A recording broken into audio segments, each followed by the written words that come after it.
Okay, welcome very much to Conversation. It's a great pleasure. Welcome to the program. Leslie, or actually it's Laszlo Schwartz.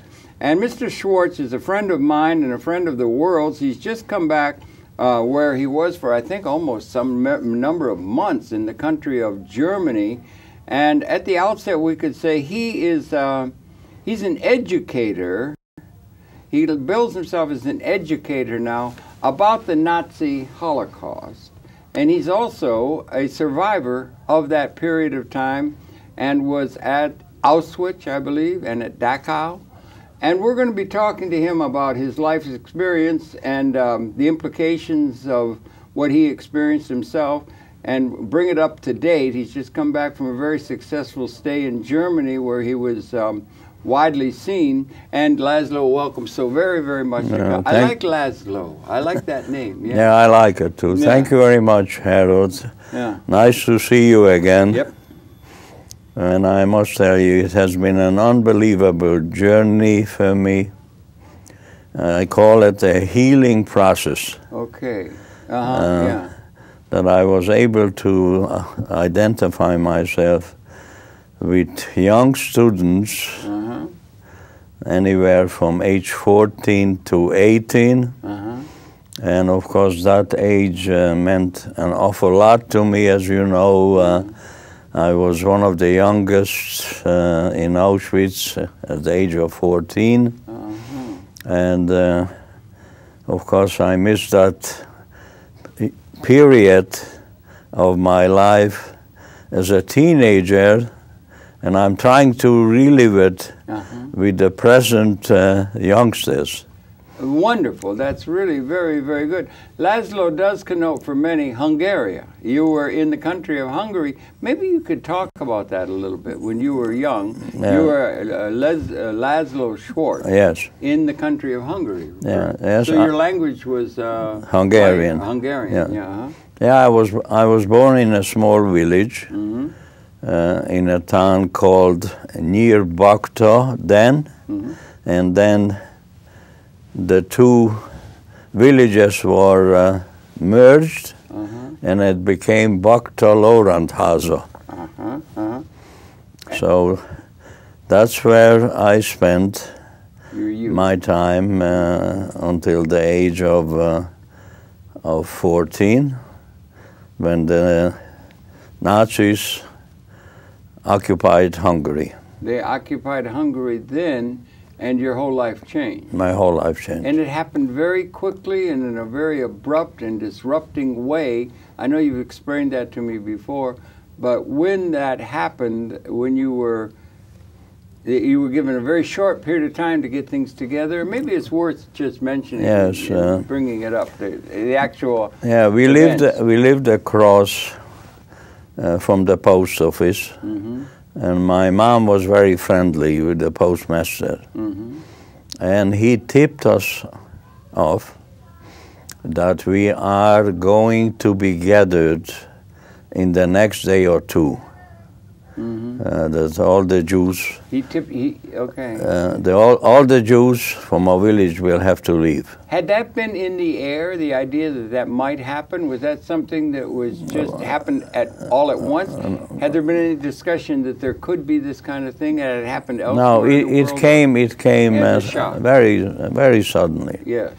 And my mom came home, and you know, he spoke about it, and it was such a shock for me. And I said to her, Mom, you mean to tell me we have to leave our premises? Yeah, you had all your family belongings. And she says yes. And somehow, you know, when I listened to her, I took it as such that I don't think they are kidding here that we have to leave. Yeah, and you were about 13, 14. Yeah, 14. Yeah, and were you going to? If it's really hard to, were you you were Jewish, right? Yes. And so Hitler and the German Third Reich had this crazy obsession about the Jews, right? Right. And a great, when we talk about the Holocaust, it's very often associated with the Jewish people. There was some of the gypsies, Jewish and gypsies. Jews and gypsies, yeah. Right. And so in Hungary, was the village that you lived in, or the location, was it the Jews who were going to have to be, they were going to pick up the Jews? Yes. They would have had to identify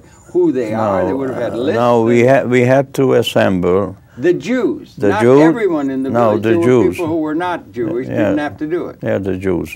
We had to assemble in front of our synagogue, and from there they took us to the ghetto.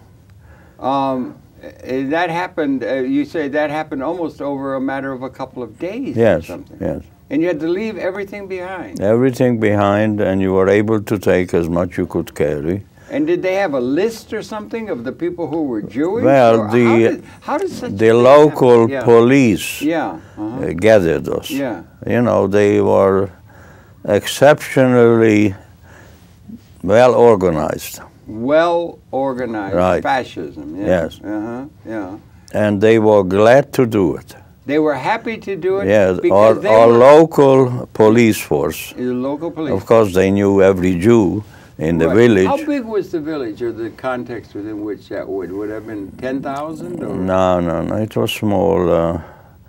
We had approximately, I would say, 50 Jewish families. Only 50 Jewish families in your village. Right. Was this happening elsewhere in Hungary? Oh, yes. It was happening as part of a general pattern. Well, you see, the villages came first. Okay. Budapest was somehow safe for a little while because Horthy apparently identified with the community in Horthy, the premier. The premier at the time, yeah. Okay. He more or less identified with the Jews of Budapest. Horthy was the premier of the country of Hungary? Yes. Okay, yeah. Okay. And he was not Jewish? No. No.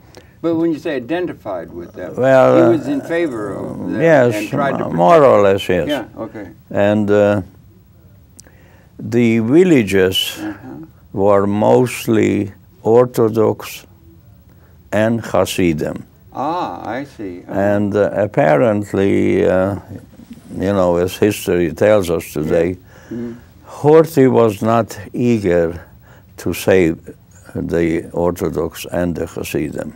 Wait a minute. He was. There's reform and that kind of thing. Yes. It's more secular, or right. more, and all of that.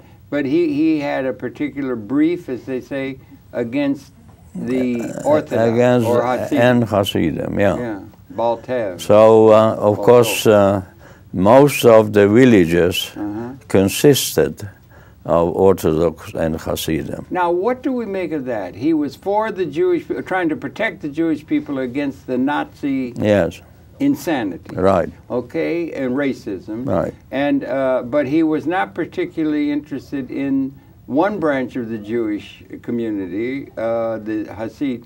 How do we account for that differentiation in the attitude of Mr. Horthy, or Hungarian people, or Europeans, or the people who are selectively anti-Semitic to one group of the Semitic? Can you kind of share that? Or give us some insight. What was going on in the minds of Europeans who were in support of the anti-Semitic onslaught against the Jewish people? I suppose, you know, you take the largest cities in Hungary. Yes. A Jewish family was very much like the average Hungarian. And on the villages, as I mentioned to you, it was very noticeable, you know, with their beard and black coat. And apparently, Horthy did not care for that too much.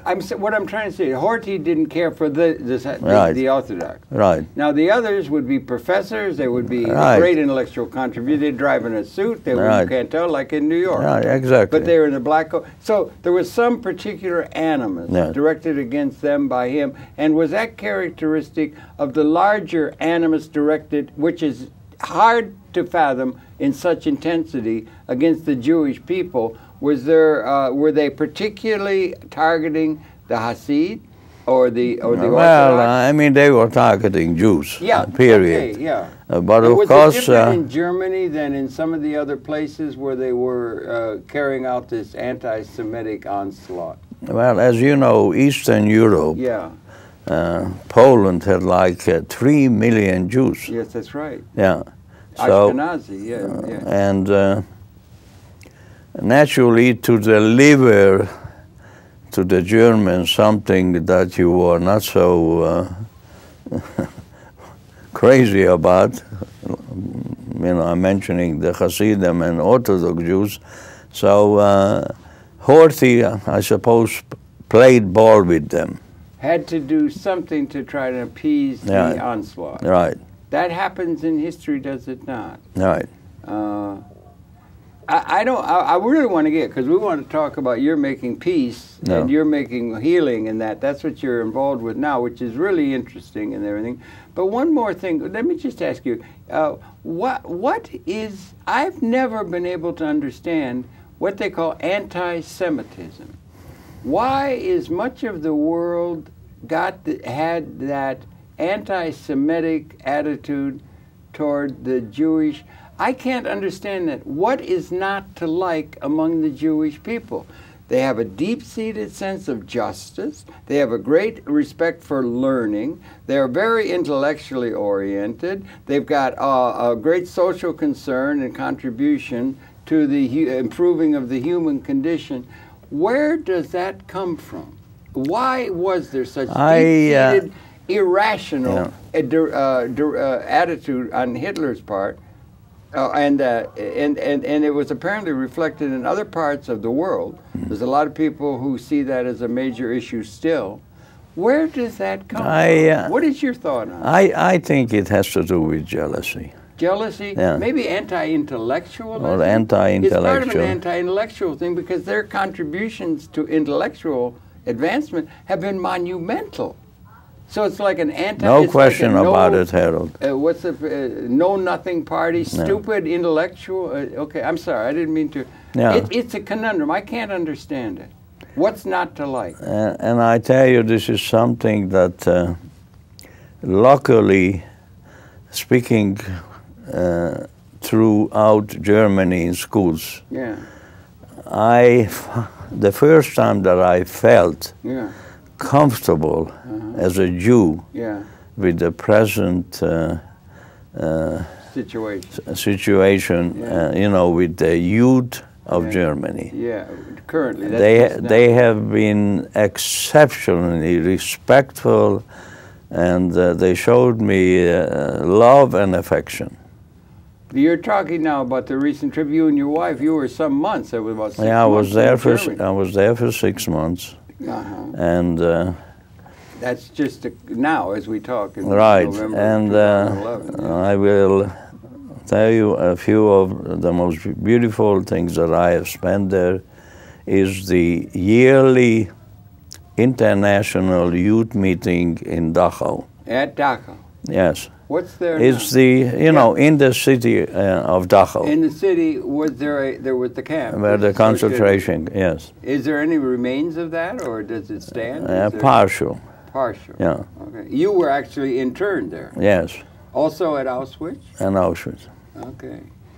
In Dachau, since 1965, 25 million people visited Dachau. Wow. Really? Now, coming back to this international, yes, coming back to this international youth meeting, which is approximately 4 weeks, we are now 4 of us who are Holocaust survivors, and we meet in groups. to tell our stories. Okay, right. And this year we had 15 students from Israel. Okay. Which is something I never believed it will ever happen. Really? Why would that not? Well, I don't have to tell you. There are still some Holocaust survivors living in Israel. I would think, yeah. And they have some difficulty to forgive. Oh, so what you're talking about is... And rightfully so. Okay, absolutely. Yeah. I would think if we could just go off in another vein, we used to have in the United States, as you know, and history is a nightmare, but we had chattel slavery. We had slavery for black people. Yeah. Remember they had this racism, and they put dogs, and they, you know, do you understand we had that? Yes, yes. So it's a little hard for the people who've been so oppressed by the power structures that have come and gone throughout all of history, when the certain peoples have been so targeted on a racial basis or on an ethnic basis and everything. So you're talking about trying to incorporate the horror of what happened during the 40s and so forth in a way that can try to bring some understanding to where there can be healing between the peoples and the nations that enacted that and the people who were the victims of it. Is that what you're talking about? A healing, reconciliation process is trying to be involved? Yeah. So I spent a half a day with this international movement and a half a day in the former concentration camp. At Dachau. In Dachau. And, you know, people come from all walks of life. And I greet them, and of course, you know, when I mentioned that I was here at the age of 14, then as people gather, you know, then all of a sudden I find myself sometimes with a group of maybe 200 people that are eager to touch me, to talk to me. I mean, it's a wonderful feeling. You know, how people gather and they are so sympathetic towards me, and of course some cry. And is there in their attitude? Is there, you know, they're chagrined at what happened by their country? People tend to be nationally proud, and they tend to see history that everything that they've done in history is just and good, and they're legitimate. And the other people that they did, like there were some 4 million people were killed in the Vietnam thing that America did, but we still have many people who think the only reason that that's something is to be dealing with is because we didn't hit it harder. We could have, you know, they still are going to present realpolitik or some crazy idea of the superiority of them. You understand, nationalism. But there's contrition on the part of a great number of particularly the well, of course. How do they deal with it? It's a guilt thing on their part. Yeah, Harold, the things, of course, you hear constantly. Yeah. We can understand how this happened. That's what the youth will say. No. The older ones. The older ones. The youth, their reaction is really wonderful. You know. It is. Okay. Well, they blame their grandparents and their parents that they never talked about it. And unfortunately, on my journey here this year, I tend to get up early in the morning wherever I am, and I go for my morning walk. And I will approach middle-aged people or elderly, and I tell them my story if they want to listen to it. And the elderly, the reaction is not so favorable. Well, there's not favorable. They have are there those who still... See, we never did. You and I are not able. It's a conundrum. The anti-Semitism part of it, the directing it, where that comes from, that kind of irrational hatred that blows up in history. It does come up, particularly you know, in the case of yours, have you, on your part, you suffered greatly. They took you away. You had to suffer greatly. You know people who you were friends with and so forth who actually perished and that sort of thing. Have you been able to come to terms with that as one of those who was so sorely treated by this irrational thing that swept over Europe? Have you come to a state of, let's say, forgiveness or understanding or something that makes it possible for you to relate to something other than animosity? I suppose understanding. Yeah. It's very tough to forgive, Harold. Yeah, I would think. It's a painful thing. You know, wherever I tune in to especially the History Channel, and I see these horrible monster thing, it always brings back a painful time of my, you know, my youth. Exactly. And it's the same might apply to the people who were treated like animals under the segregation in the South, people with black skin. Well, it must be very difficult. Or anybody who's been oppressed, which is a lot of the people of the world have been oppressed by the powerful over the history, right? Exactly. Yeah, okay. So, well, when the war ended, I was in a DP camp, displaced person camp, and I have never seen, at that time they referred to them as Negro. And of course, whatever I was able to learn in my elementary school. And the motor pool of the American Army consisted of Negroes. The motor pool? The motor pool. You mean the trucks? The trucks. Yeah, yeah. And they would come to the DP camps. Yes. And that's the first time I've seen a black man. And they were always very joyful. Okay, right. And very friendly. And good sense of humor. And good sense of humor. Yeah, right, and they would bring us food and socialize. And when I came to the United States in 1946, early, yeah. Those were terrible times. Okay. For which is we call today the blacks, the African American. Yeah, right. Okay. Yeah. And I tell you, that's something that I could not cope with. You couldn't relate it to the Nazi attitude toward the Jews. No, I said to myself. You couldn't make a distinction or a comparison. No, I said. It's irrational hatred based on irrationality. Exactly. I said to myself, my gosh, these men fought for the country. Well, the army wasn't integrated until 1948. Right. It was there, and I don't know where we'd be without the black people in this culture. We'd still, you know what we'd be doing? We'd still be all dancing the minuet, rather than all the advancements in culture and so forth that they've contributed so mightily. And that was a period, Harold, that was very difficult for me to overcome. Overcome that you were so. I mean, I was so horribly touched and hurt about this. About the racism in America. I said, my gosh, I said, how could this be? So maybe it's not so hard to understand when we could have had something like that. We had slavery. Yeah. Remember? Slavery, not that long ago.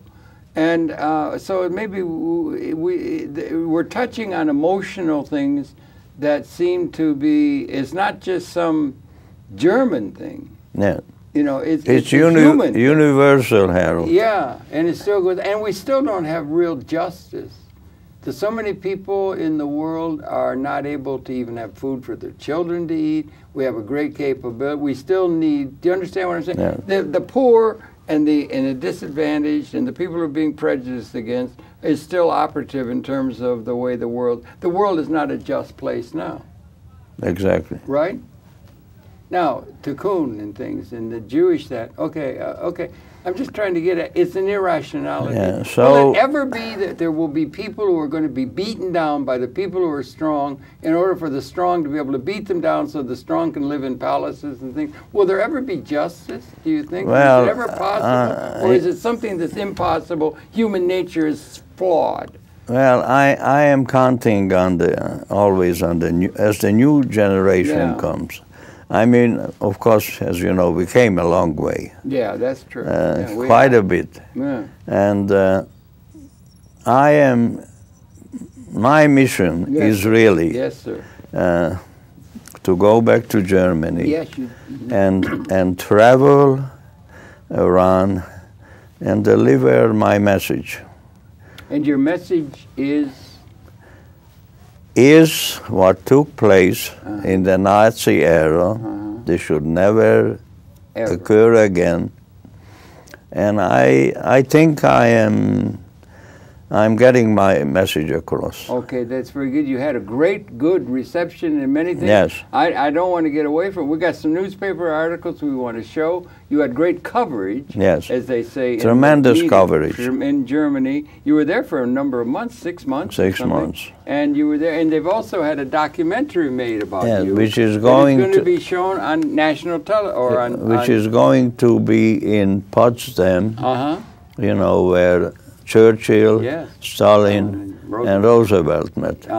And I am... It's going to be premiered there? Yes, I'm deeply honored that this is going to take place there. Well, let's talk about that for a minute. That's a presentation with you at the cornerstone of it, or you're part of it? No, I am part of it with 5 students from the Marc Gymnasium. Okay. And the history teacher is Mr. Meyer. Mr. Meyer is responsible. I'm trying to get, I can't, just say what you're going to say. The mic is connected, right? Pull it up. Okay, he wants me to pull the mic up. Well, thank you, Fred. Go ahead.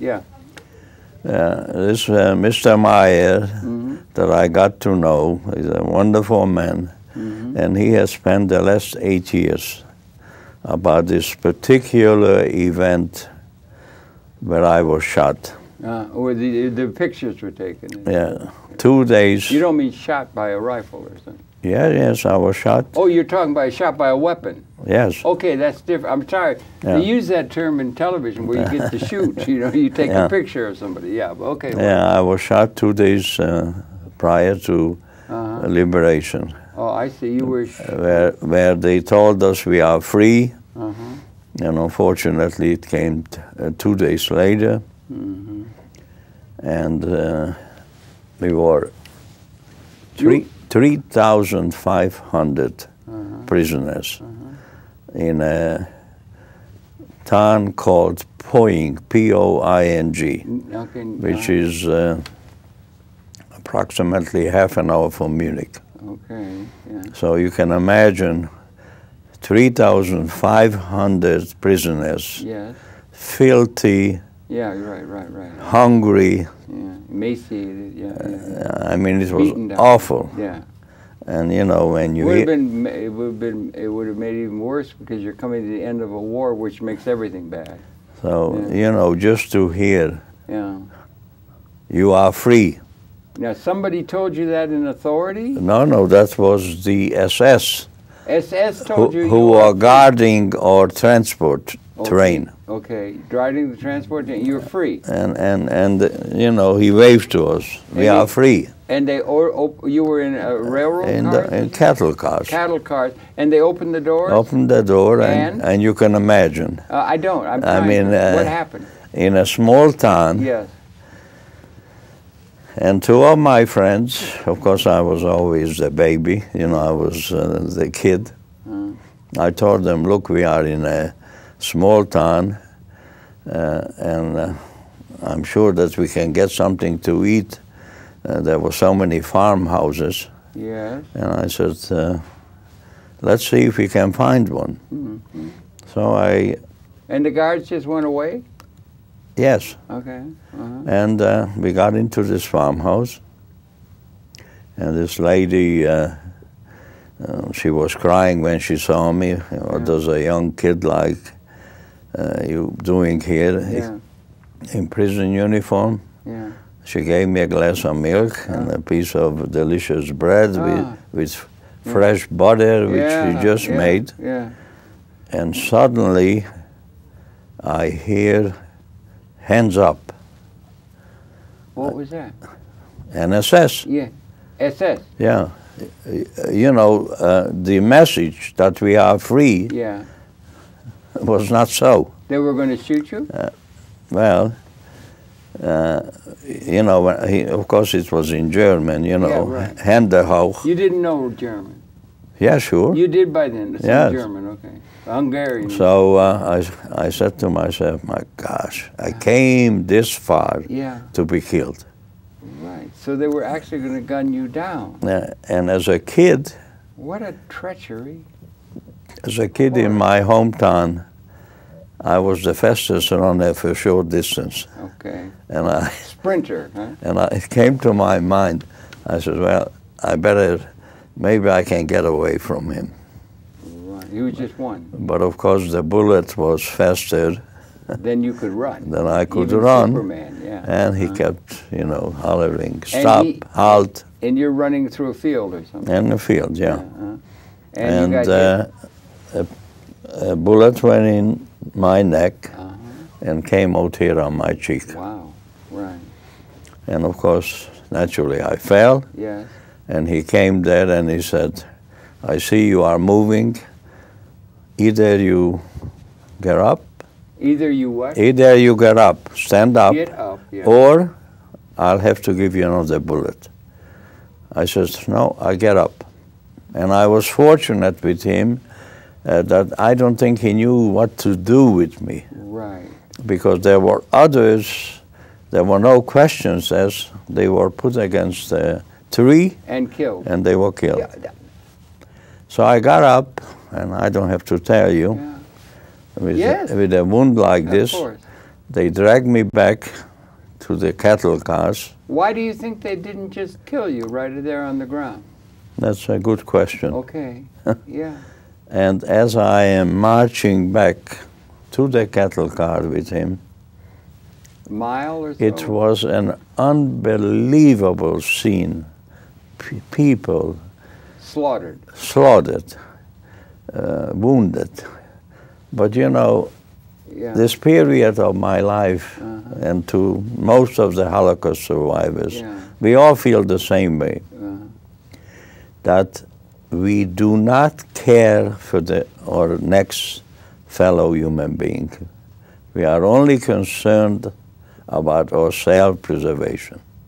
You mean the people who survived had that attitude? Yes, yes. They lost that sense of camaraderie. Completely. Completely. You know, it meant was- nothing to me Yeah. to see these people to be I see. killed and bloody and. So you can question yourself, how could I be so callous?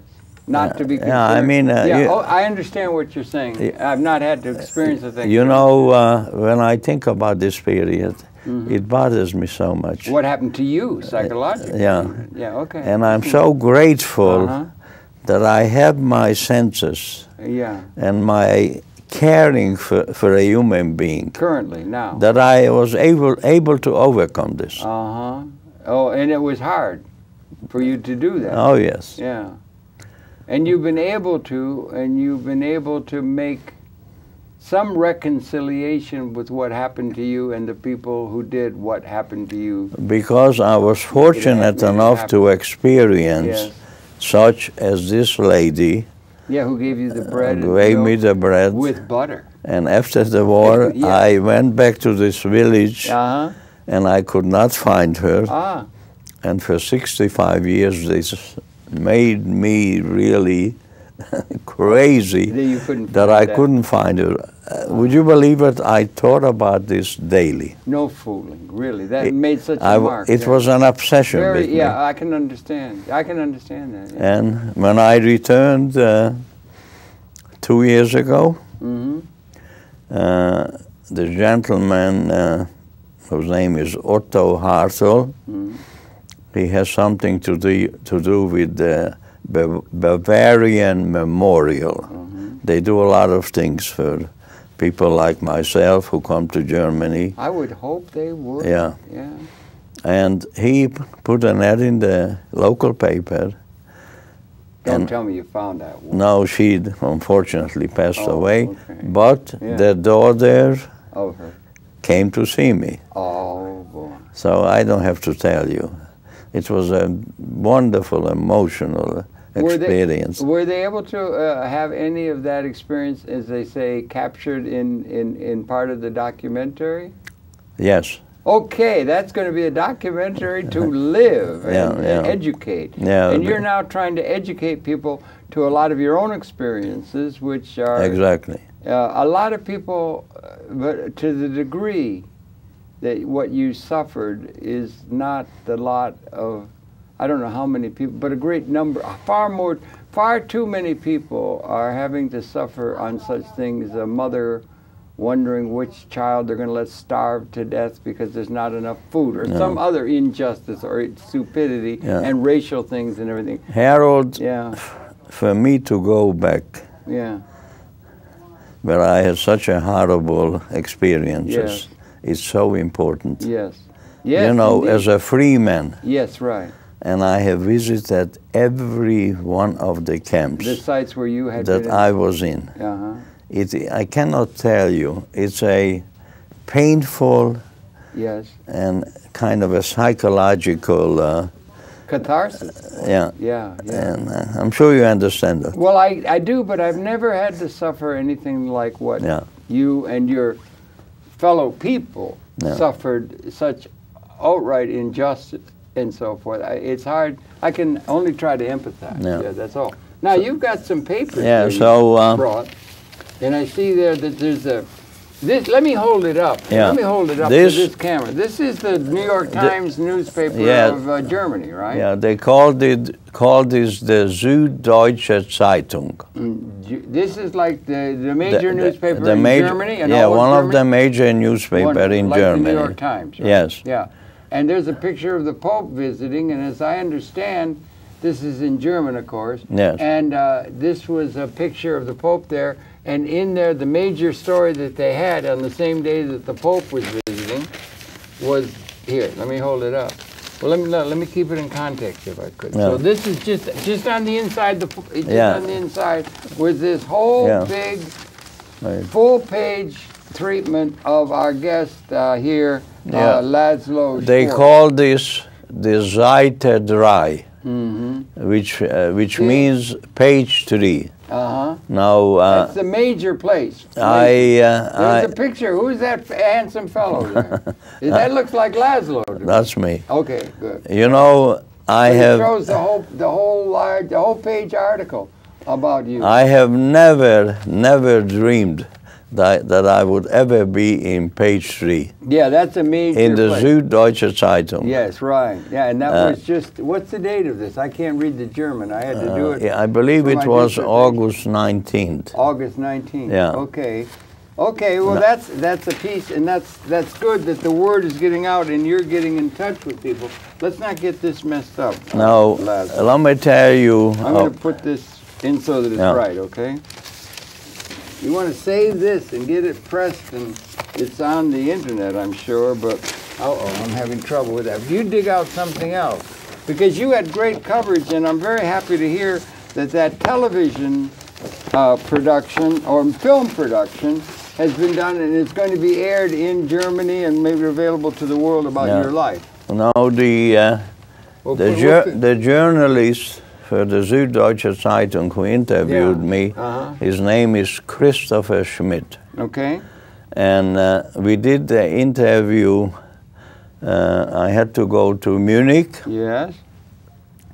And then he came to Poing, where I was shot. Yeah, that's where you were shot with the... In Poing. Yeah. Okay. Now, that was a very interesting situation there. One day I spent with a young lady who was doing the shooting of me for 2 hours. Now, were you talking about the television shooting? No. The article. Yeah, but the article... for the newspaper. Yeah, for the article. So they're doing the interview. No, she came purposely you know, to photograph with me. With the camera crew? No, no. Oh, with the still camera? A still camera. For the article, right. And I mean, she got that photo. She got that photo. Yeah. Now, let me tell you, okay. This is also unbelievably interesting. Being that I am short. You're short? I don't think of you as short. Well, okay, go on. You know where this picture was taken. Yeah, okay. There is a memorial there. Uh-huh. I'm going to get this so it's folded right. Go ahead, yeah. Yeah. And we needed something that I should be a little bit taller. So you had to stand on a stool or something? Something like that. Yeah. So across from us, I saw a young lady with two youngsters. Yes. Maybe 4 or 5 years old. Wonderful age, yeah. And I said to her, why don't you go across and maybe you can bring something that I could stand on. So she brought back something, everything was fine. That you stood on? Yeah. What was that something you stood on? Some plastic. Okay, right, okay. Yeah. And I said to her, let me go back with you and thank her. So we go back, and she says to me, you know, my father-in-law was 9 years old when he saw this horrible thing. Wow. The shooting and killing, because they lived across from the railroad station. Isn't that something? Right. So I said to her, oh, I would love to talk to your father-in-law. I don't think that he would want to talk to you about this. I said, you know what, then tell him I'm from New York and, you know, nothing to do with my past. Yeah. I would like to greet him. Yes. But of course, she already told him. Yeah. And he came. Oh, really? He came to me, and they were very sweet. They invited me for coffee and cake. And his mother was chasing him from the window. You know, naturally, a 9-year-old kid to see such a thing. But, you know, a child, he had actually the curiosity, of course. Did you get him talking on camera? Let me tell you what happened here. Yeah. So I called the producer, you know, from my documentary film, and I said to her, Beatrice, I find someone, I think this will be fantastic for our documentary. Oh, she was all thrilled. Yeah. And she called him. Next day, Mr. Christopher Schmidt came to continue our interview. And I said to him, Christopher, I told the story, I would like you to come and meet this gentleman. So I took it for granted. We walked in. He was very sweet to me, you know, like lost friends. Yeah, you found that a lot there with this last trip. Yeah, go ahead. Yeah. But he says, I will not be on camera. Oh. He says, I will talk, but not in camera. Now, you see, these are some of the things with the old-timers. Yeah. Now, how do I interpret this? How do you? Being that it's, you know, it's still, of course, the population grew, you know, it's 65 years later. My interpretation is this. You know, they all meet in bars and restaurants. Right. And I wouldn't be surprised that some of these old-timers would tell him, was that important for you to tell your story? Yeah. You know, that's how I interpret this. Yeah. But I remained, believe it or not, friendly with him. Okay. Yeah. Oh, okay. Well, that's yeah. And in the newspaper, Christopher refers to him, his first name Carl, and his last name only B, like in boy. To keep his identity. Right. Yeah, right. Okay, that's really interesting, isn't it? That's a sidebar. After this interview, naturally the competition, which is, by the way, they print 1 million copies daily. Wow. Wow. Also, run, yeah. 1 million copies, the Münchener Merkur. There we go. Here's another. I'll hold it up. This is another article that appeared in the German press, right? Yeah.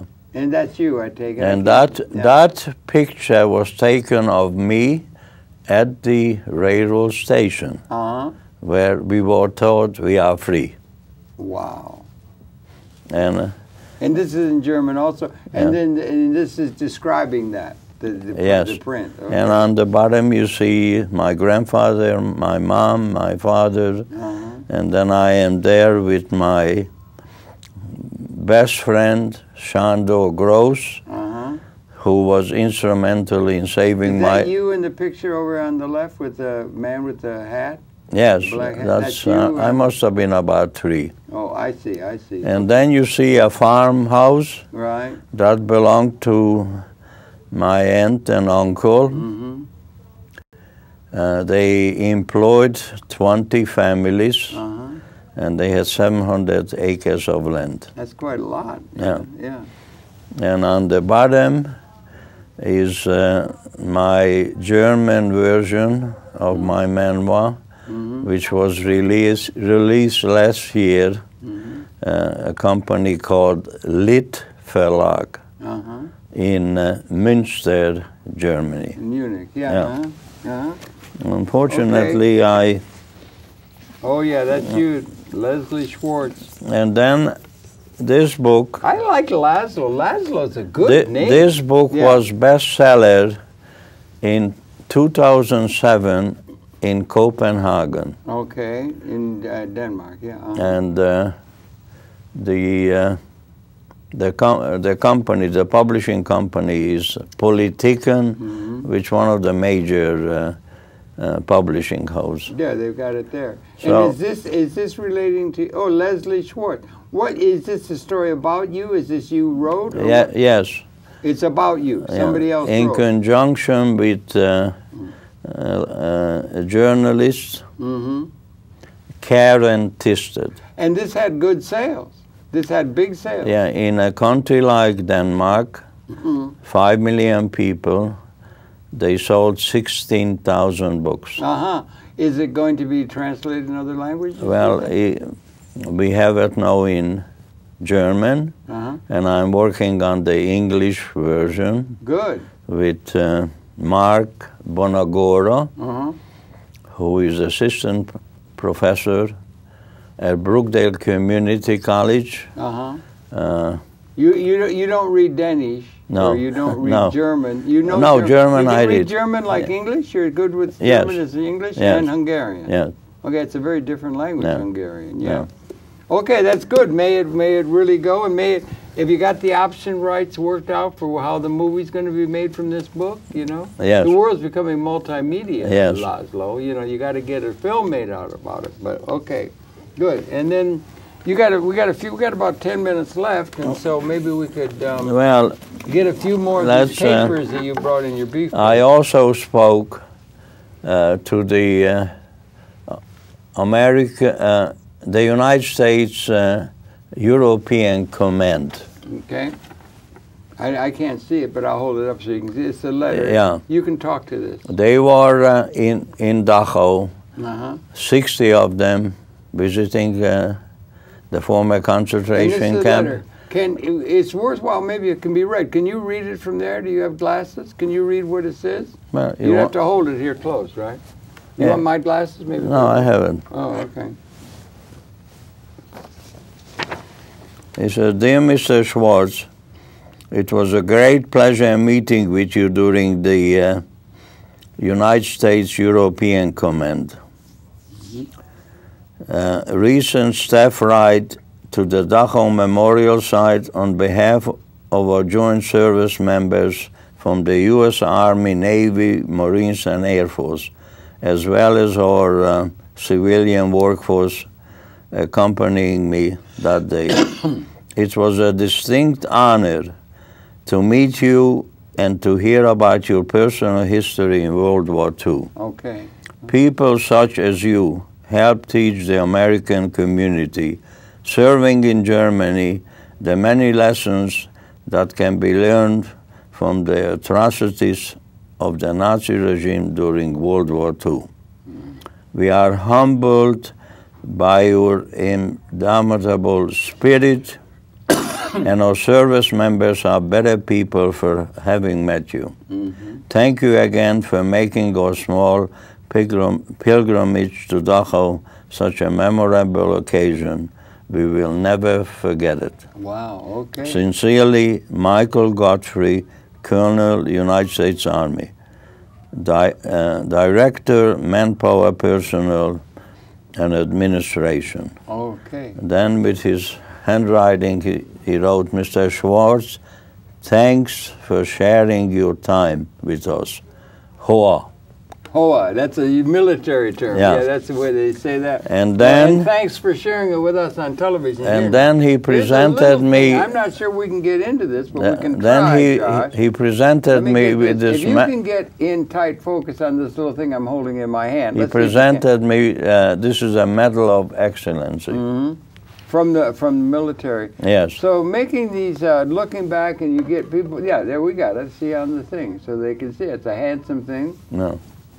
And so, Harold, I don't have to tell you what an honor it was for me to speak to the personnel of the United States, and I was able to thank them personally for liberating me 66 years ago. Right. And then we talked about the Mets and the Yankees and the Red Sox. Right. And it was, the baseball, you know, they felt very much at home with me. Yeah, very good. And one of the best things, not only, that's what the liberating forces that came with it was very interesting that the people who brought you were the motor pool people who brought the food initially were of a black persuasion, which was that was interesting. But you could make that, you'd have that. But then you were there in the heart of the country where it occurred, and you're making peace, or trying to make peace, with the people, young, maybe different than the old, and trying to understand it and trying to reconciliate. It's like what Mr. Mandela had to do in the country of South Africa for suffering the apartheid and the injustice and so forth. It's a big issue that confronts mankind. How can we... are we able to get a world that can really bring justice to everybody? That's one issue. What do you think of this thing that's going on downtown, the Wall Street occupation? This is something I cannot follow. While I was in Germany, they spoke about it, on my daily... one thing I also would like to mention, that the German consulate here in New York City, they have been very helpful on my journey. And especially, I'm deeply indebted for a gentleman by the name of Elmer Jacobs, who is with the German consulate. And he invited me on December 13th. They are having a luncheon. When Albert Einstein came to the United States in 1930, he was greeted by then the Consul General, and because I suppose what he did, he immediately was called back to Germany, and in 1944 he was executed. So on the 13th of December, they're having an event then? At the consulate. Be celebrating your experience? No. Regarding this Consul General. I see. Who, But back to that issue of how do we reconcile with the evils that have occurred, or the injustices which are manifest. One thing would be is if we could come up with a system where the reasons for the injustice that have occurred throughout history with alarming regularity, where a powerful group will overdo another, they'll conquer, they'll torture, all that. So we'd want to try and get to a world where the real full potential of every human being within an ecological context could become a liberated order rather than the realpolitik use of power and ability and influence comes out of the end of a gun, which has been whoever's got the gun can rule over the others, and so we may be getting to that. And again, I mentioned we got this thing going, the Wall Street occupation. I don't know if you've been following that. Yeah, I've been following it. They want to see a big change. No. But given that, with history, and recognizing James Joyce, the great poet, who said history is a nightmare of injustice, always a few who are running that from which I'm attempting to awaken. We may be doing it. But in the meanwhile, we have to reconcile somehow, and the ultimate challenge will be not to find who the bad guy was, or you could deal with that. If you suffered under that, then it's hard to reconcile with the people who've been so oppressive. But to find that, and then to have a system that there's still institutions in place that are not allowing us to realize our full potential for everybody and that sort of thing. And if we get to that, there would have to be something where the real challenge would be not to get justice for the people who've suffered injustice. That would be something that would go without saying. And also the ecology has to be taken. But it would have to be something that's so appropriate and so timely, historically, existentially, that it would be able to be, the system would have to be able to understood by and gone along with the people responsible for the outdated thinking and outdated institutions. And that's a monumental challenge. And it seems to me the work you've been doing, that's confronting us now. Are you optimistic for the human prospect as you look ahead? The weapons now that exist by the powers are species lethal. They can wipe out every single human being now. But are you optimistic? Oh, we can liberate humanity. Are you optimistic for the human prospect? We've only got about a minute left. When you think about it, it is frightening. Frightening. The weaponry, or the destructive capability of mankind with all of their irrationalities. Right. And Well, I just want to tell you something quickly. Yeah. Tonight I'm invited to the Hungarian consulate. Okay. And a gentleman who served 40 years at the Metropolitan Opera. Okay. His position was chief of staff. And I'm looking forward. I'm an opera lover. Okay, yeah. And hopefully we can do something with Hungary. Okay. Things are, unfortunately, not the way that I thought they could be. It could be. And what about the world? But the Consul General is a very decent man. And hopefully he can gradually do something about it. Okay, well, you're doing a great deal. Thank you very much for such a beautifully well-led life, and congratulations on building so many bridges. Thank you very much for all that work. Give all of our regards here to your lovely wife who accompanied you over these last decades and on that journey. And we're going to report back more on that, and we're all looking forward to the film coming out. Thank you very much, Harold. My pleasure. My pleasure, sir. It's my pleasure. Thank you for viewing. Your pleasure to have the perception of a giant, of a good-hearted human being, and glad to share that with you. Come back. We'll be coming back again tomorrow. Thank you very much.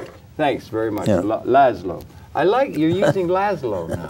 You were using for my email. For your email. Right. But Laszlo is such a rich name. It sounds very rich to me. I think you had an actor by that name. Oh, there's Laszlo, and then and then there's the films and everything. Hungary's got a rich intellectual tradition. That's a rich country. As you know, the motion picture industry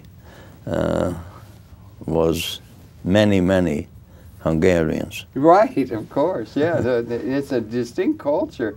It's related Adolf to Adolf Zucker, who was chairman of Paramount Pictures, comes from a nearby village, maybe population 100. Very good. Okay, well, we will wrap this up now then, and. No, actually, we could. Okay. We could wrap it up. Thank you for viewing. Okay. So we got so many pictures we couldn't show and everything. This is the we can do it. We're still maybe running on the internet. This is the lady who gave me the. Oh, here, let's show that, Josh, if you can. The milk. This will not be on the air. No. This will not be on. This will not be on the air, but this will be on the internet. This will be on the video. Who gave me a glass of milk and a delicious piece of. And who's the gentleman? That was her husband. Ah, I see. That's the lady who gave you the milk. Barbara Huber. Thank you, Barbara, for that beautiful thing, milk and bread and wonderful butter. What a wonderful thing. And you were able to finally track that down. Yeah. Okay, well, we're going to have to leave now because we have to close the studio. But thank you so much, Laszlo. So good to see you again. We are off the air, huh? We're off the air, but this will be on the internet. Uh-huh. We can do this because we can put a longer piece up on YouTube than is aired on the television, right? But where we ended before is there. But we can strike the set now. Then we have to go because other people are coming in to do programming. Oh, yes? And you have an appointment, sir. Yes. You have to get downtown to an important appointment. So, yeah, you got about an hour. So I think you should be all right.